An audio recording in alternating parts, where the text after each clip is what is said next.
સત સાહેબ, વિદ્યાર્થી મિત્રો, હું ધર્મેન્દ્રસિંહ ઝાલા. સામાજિક વિજ્ઞાન સોશિયલ સાયન્સ ધોરણ 10માં આપણે અભ્યાસ કરીએ છીએ. એનો પહેલો ટૉપિક આપણો પૂર્ણ કર્યો, ભારતનો વારસો એ પાઠમાં. હવે નવા ટૉપિક સાથે આગળ વધીએ. જૂના ટૉપિકમાં આપણે જોયું હતું ભારતનું સ્થાન, વિસ્તાર, વૈવિધ્યસભર વારસો અને સંસ્કૃતિનો અર્થ. હવે નવા ટૉપિકમાં લઈએ તો ભારતીય સંસ્કૃતિનો વારસો. વારસો એટલે આપણને આપણા પૂર્વજો તરફથી મળેલી અમૂલ્ય ભેટ. ભારતનો ઇતિહાસ હજારો વર્ષ પુરાણો છે. શાળાકીય અભ્યાસમાં લેવાતી દૈનિક પ્રતિજ્ઞાઓમાં આપણે હું મારા દેશને ચાહું છું, તેના સમૃદ્ધ અને વૈવિધ્યપૂર્ણ વારસાનો મને ગર્વ છે તેમ કહીએ છીએ. આપણી પ્રતિજ્ઞા છે, જે પેલી પ્રતિજ્ઞા આવે એ પ્રતિજ્ઞામાં આપણે દરરોજ બોલતા હોઈએ છીએ કે હું મારા દેશને ચાહું છું અને સમૃદ્ધ અને વૈવિધ્યપૂર્ણ વારસાનો મને ગર્વ છે. તો આપણે કોઈક ને કોઈ રીતે આપણે સમૃદ્ધ છીએ. બીજી રીતે આપણે જોઈએ તો વૈવિધ્યપૂર્ણ આપણને વારસો મળ્યો છે આપણા પૂર્વજો તરફથી. આપણા જે આગળ વડવાઓ ગયા એ વડવાઓ તરફથી આપણને કોઈક ને કોઈક રીતે વારસો પ્રાપ્ત થયો છે. આ સમૃદ્ધ વારસો એટલે ભારતનું સમગ્ર વિશ્વને પૂર્ણ માનવ જીવનના રહસ્યોનું પ્રદાન એમ કહી શકાય. ભારતના આ વારસાને બે ભાગમાં વહેંચીને સમજીએ તો જ આપણને ખ્યાલ આવે કે વારસો આપણો કેટલો અગત્યનો છે. એટલે આપણા વારસાને બે ભાગમાં વહેંચવામાં આવ્યો છે. ભારતનો પ્રાકૃતિક વારસો અને બીજો છે ભારતનો સાંસ્કૃતિક વારસો. ભારતના પ્રાકૃતિક વારસામાં જોઈએ તો કુદરતે આપણને જે કંઈ પણ આપ્યું છે, કુદરત તરફથી જે પણ આપણને મળ્યું છે તેને આપણે પ્રાકૃતિક વારસો કહીએ છીએ. અને બીજું છે ભારતનો સાંસ્કૃતિક વારસો. તે કોઈક ને કોઈક રીતે આપણા આ જે પણ મનુષ્યએ ઉત્પન્ન કર્યું, મનુષ્યએ રાજમહેલો બનાવ્યા, કિલ્લાઓ બનાવ્યા, રોડ રસ્તાઓ બનાવ્યા, જે પણ ઉત્પન્ન કર્યું એને આપણે મોટાભાગે સાંસ્કૃતિક વારસામાં સમાવેશ કરી શકીએ છીએ. પહેલો મુદ્દો લઈએ તો ભારતનો પ્રાકૃતિક વારસો.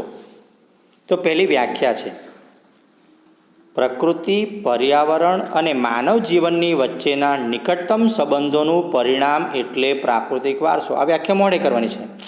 એટલે શું? તો પ્રકૃતિએ જે કંઈ નિર્માણ કર્યું એમાં પર્યાવરણ મહત્ત્વનો ભાગ ભજવે છે અને પર્યાવરણ મહત્ત્વનું છે એટલે માનવ જીવન પણ અગત્યનું છે.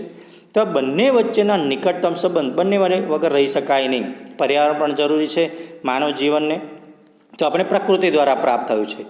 એ નિકટતમ સંબંધોનું પરિણામ એટલે પ્રાકૃતિક વારસો. પ્રાકૃતિક વારસો એ કુદરતની ભેટ છે. ભારતનો પ્રાકૃતિક વારસો વિશિષ્ટ અને વૈવિધ્યસભર છે. તેમાં ઊંચા પર્વતો, નદીઓ, ઝરણા, સાગરો, લાંબા દરિયા કિનારા, વિશાળ ફળદ્રુપ મેદાનો, ખીણ પ્રદેશો અને રણોનો સમાવેશ થાય. તે સિવાય જોઈએ તો વૃક્ષો, વનસ્પતિ, જીવજંતુઓ, ઋતુઓ, પશુ પક્ષી, પ્રાણીઓ અને વૈવિધ્યપૂર્ણ ભૂમિ દૃશ્યો અને વિવિધ પ્રકારના ખડક અને ખનિજોનો પણ સમાવેશ થાય છે. તેના બધું આપણે પ્રકૃતિમાં એટલે કે પ્રાકૃતિક વારસામાં લઈ શકાય. તો એને વિગતે સમજવું હોય તો આપણે ઊંચા પર્વતો પ્રકૃતિ દ્વારા પ્રાપ્ત થયા.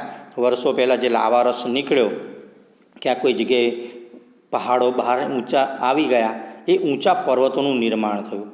વધુ વરસાદ પડવાથી એ જ પર્વતોએ નદીઓનું નિર્માણ કર્યું. ક્યાંક સમથળ જમીન હોય તો વધારે વરસાદ પડવાથી ત્યાં નદીઓનું નિર્માણ થયું. પર્વતો ઉપરથી આપણને ઝરણાઓ આપણને પ્રાપ્ત થયા જે પાણી દ્વારા. આ ઝરણાઓ, આ નદીઓ જે આગળ વધી એ આપણને સાગરો મળ્યા. લાંબા લાંબા દરિયા કિનારાઓ આપણને પ્રાપ્ત થયા. વિશાળ ફળદ્રુપ મેદાનો આપણને પ્રાપ્ત થયા. તો મેદાનો કઈ રીતે બન્યા? જ્યારે વરસાદ કે પૂર આવ્યું ત્યારે ચારે બાજુ આ પહાડોની માટી ફેલાઈ ગઈ. એ વર્ષો જતાં, સમય જતાં એ વિશાળ ફળદ્રુપ મેદાનોનું નિર્માણ થયું. પછી ખીણ પ્રદેશોનો સમાવેશ કરીએ તો ખીણ પ્રદેશો એટલે જે પહાડો ઉપર જે વરસાદ પડ્યા અને ખીણો તૂટી, પથ્થરો તૂટ્યા, જેના કારણે ખીણોનું નિર્માણ થયું. રણોનો પણ સમાવેશ થાય છે. તો રણ કઈ રીતે બન્યા? કે જ્યારે નદીઓએ પોતાનો કાપ પાથર્યો, એ માટી રેતી બધું ઉડીને આગળ વધ્યું. ત્યાં કોઈ પ્રકારની વનસ્પતિનું ઉત્પન્ન ન થવા દીધું અને વરસાદ ન પડવાથી ત્યાં રણ આગળ વધતું થયું. એટલે રણોનો સમાવેશ પણ આપણે આ કુદરતીમાં કરી શકીએ, પ્રાકૃતિક વારસામાં. પછી આપણી બીજી જગ્યાએ બીજા જમીન વિસ્તારો હોય, ત્યાં વૃક્ષોનું નિર્માણ થયું, જંગલોનું નિર્માણ થયું, એટલે આપણે વૃક્ષો પ્રાપ્ત થયા. વનસ્પતિનું નિર્માણ થયું, જુદી જુદી કેટલાય પ્રકારની વનસ્પતિઓ આપણને જોવા મળે છે. જીવજંતુઓ, ઋતુઓ, પશુ પક્ષી, પ્રાણીઓ આપણને પ્રાપ્ત થયા. કેટલાય પ્રકારના જીવજંતુઓ અને આપણી ઋતુઓ આપણે જોઈએ છીએ, શિયાળો, ઉનાળો અને ચોમાસું, એ ઋતુઓ પણ આપણને પ્રાપ્ત થાય છે. વૈવિધ્યપૂર્ણ ભૂમિ દૃશ્યો, વિવિધ પ્રકારના ખડકો અને ખનિજો. તો ખડકો એટલે શું? તો આપણે જુદા જુદા આપણા સ્ટોન, આપણા જે પથ્થરો છે, પથ્થરો આપણને પ્રાપ્ત થયા. પછી ખનિજ તેલ, કોલસો, એલ્યુમિનિયમ, લોખંડ, એ ખનિજોનો પણ સમાવેશ આપણા પહાડો અને પથ્થરોને જમીનમાંથી. તો એ પ્રકૃતિએ નિર્માણ કર્યું છે. આપણે સૌ પ્રકૃતિના સંતાન છીએ. પ્રકૃતિએ આપણી આહાર, પાણી, શુદ્ધ વાયુ તેમજ નિવાસ જેવી લગભગ બધી જ આવશ્યકતાઓ માટે સુંદર વ્યવસ્થા કરી છે. આજે આપણે પાણી વગર રહી શકતા નથી, આહાર વગર રહી શકતા નથી, શુદ્ધ વાયુ જોઈએ એટલે કે ઓક્સિજન પૂરો જોઈએ. તો આ બધી જ વસ્તુઓની આવશ્યક સુંદર વ્યવસ્થાનું નિર્માણ કર્યું છે. પ્રકૃતિ સાથેનો આપણો વ્યવહાર શ્રદ્ધાપૂર્વકના હોવાના ઉદાહરણો પંચતંત્રની વાર્તાઓમાં મળે છે.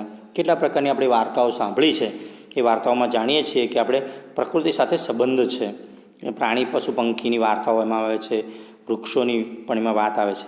પછી જે બૌદ્ધ ધર્મની જાતક કથાઓમાં પણ આ વાર્તાઓ આપણને જોવા મળે છે, એમાં પણ પ્રાકૃતિક વારસાનો સમાવેશ થાય છે. એ સિવાય આપણા લોકસંગીત અને શાસ્ત્રીય સંગીતમાં પણ ઋતુઓ અને પ્રકૃતિ સાથેનો સંબંધ જોવા મળે છે. લોકસંગીત ગાઈને કેટલાય પ્રકારના રોગ અને શાસ્ત્રીય સંગીત ગાઈને પણ સ્વર, લય, તાલ એ સાથે પણ આપણા પ્રકૃતિ સાથે સંબંધ ધરાવે છે. ઋતુ અને પ્રકૃતિ સાથેનો સંબંધ પણ એમાં જોવા મળે છે. આપણા ગીતો, આપણા તહેવારો, કવિતાઓ, ચિત્રોમાં પ્રકૃતિ અને ઋતુચક્રોનું નિર્માણ જોવા મળે છે. નેચરોપથી, આયુર્વેદિક, યુનાની જેવી ચિકિત્સા પદ્ધતિ પ્રકૃતિ ઉપર આધારિત છે. અત્યારે આપણે જાણીએ છીએ કોવિડ-19 જે વાયરસ ફેલાયો છે, જેના કારણે આજે આયુર્વેદિક દવાઓ તરફ લોકો વળ્યા છે. તો પ્રાચીન કાળની આપણી આ પદ્ધતિ છે. ત્યાર પછીનો પહેલો મુદ્દો જોઈએ પ્રાકૃતિક વારસામાં આવતો સમાવેશ, એમાં છે ભારતના ભૂમિ દૃશ્યો.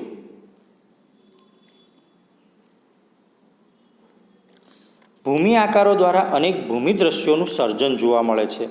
દાખલા તરીકે હિમાલય પર્વત એ ભૂમિ આકાર છે.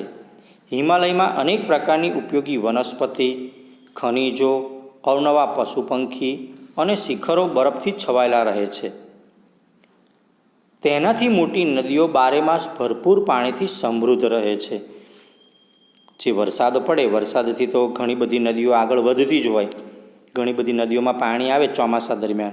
પણ બારેમાસ કેવી રીતના હોય? તો જ્યાં વરસાદ હોય ત્યાં તો ચોમાસામાં વરસાદ પડે છે, પણ ઉત્તર ભારતમાં હિમાલયમાં ત્યાં તરાઈના જે જંગલો છે, મોટા મોટા વૃક્ષો છે, અને ઉપર જે બરફ વર્ષા થાય, એ બરફ વર્ષા ઉનાળામાં પાછું બરફ ઓગળે એટલે એ આગળ પાણી વધે છે, જેના કારણે બારેમાસ પાણી રહે છે.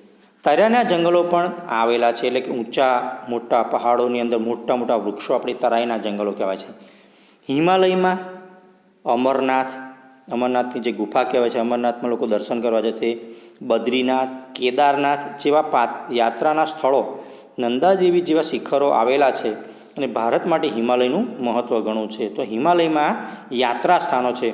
દર વર્ષે લોકો અમરનાથ, બદ્રીનાથ, કેદારનાથની યાત્રા સ્થળો, નંદાદેવી જે જગ્યાએ લોકો દર્શન કરવા માટે જતા હોય છે. તો આવા ભૂમિ દૃશ્યો મહત્ત્વનું અને આગવું સ્થાન ધરાવે છે. એ સિવાય જોઈએ તો હવે નદીઓનું મહત્ત્વ. પ્રાચીન કાળથી નદીઓ પ્રાકૃતિક માર્ગ પૂરો પાડતી રહી છે. ભારતીય સંસ્કૃતિ સિંધુ અને રાવી નદીના કિનારે પાલન પોષણ પામી હતી. એટલે સિંધુ નદીના કાંઠે જે પાલન પોષણ પામી હતી, એના માટે જેવું નામ આપ્યું સિંધુ ખીણની સંસ્કૃતિ, જે આપણે આગળ ભણીએ છીએ. એ સિવાય કઈ નદીઓ આપણી મહત્ત્વની છે ભારતની અંદર? સિંધુ, ગંગા, યમુના, સરસ્વતી, નર્મદા, ગોદાવરી, કૃષ્ણા, કાવેરી જેવી લગભગ બધી જ નદીઓએ ભારતના લોકજીવન ઉપર પ્રગાઢ અસર ઉપજાવી છે. પીવાનું પાણી, વપરાશનું પાણી, સિંચાઈ, વીજળી, ખેતી, જળમાર્ગ જેવી આપણી મહત્ત્વની જરૂરિયાતો સંતોષવામાં નદીઓનું સ્થાન અગ્રીમ છે.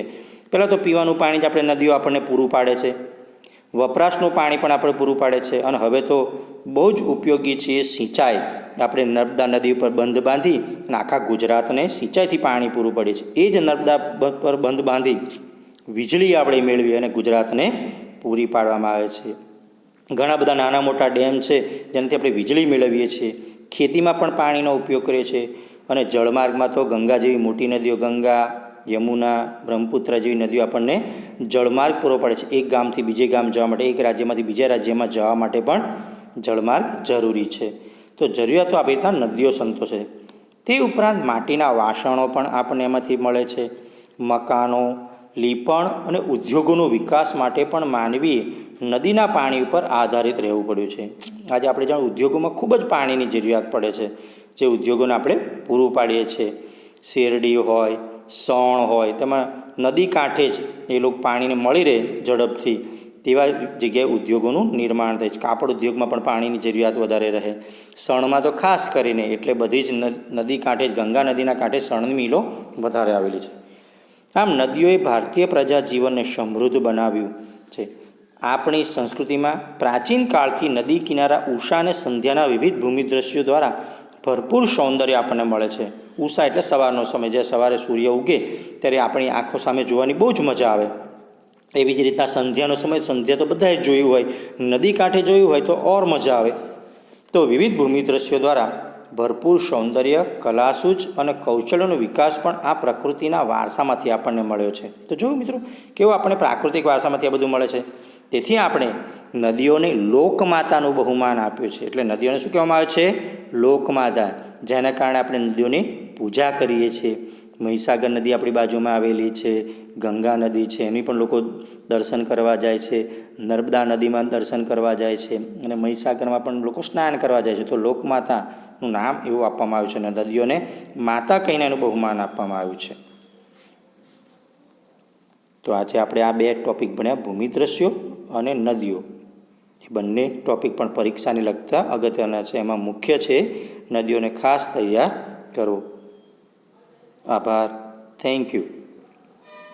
હવે આપણી આ એક ફોટોગ્રાફ મૂક્યો છે, આપણી સ્કૂલનો છે, પરમગુરુ પાઠશાળા અને સતકેવલ વિદ્યા મંદિર. ઇંગ્લિશ મીડિયમ અને ગુજરાતી મીડિયમ બંનેમાં પ્રવેશ ચાલુ છે, કેજીથી માંડી 12 સાયન્સ સુધી. જે પણ વિદ્યાર્થીઓને કોઈને એડમિશન લેવાનું હોય, અને કોઈ ભાઈ હોય, કોઈ બહેન હોય, આજુબાજુ કોઈ હોય, તો જાણ કરી. અને નીચે ફોન નંબર પણ આપેલ છે. તો થેન્ક યુ વેરી મચ.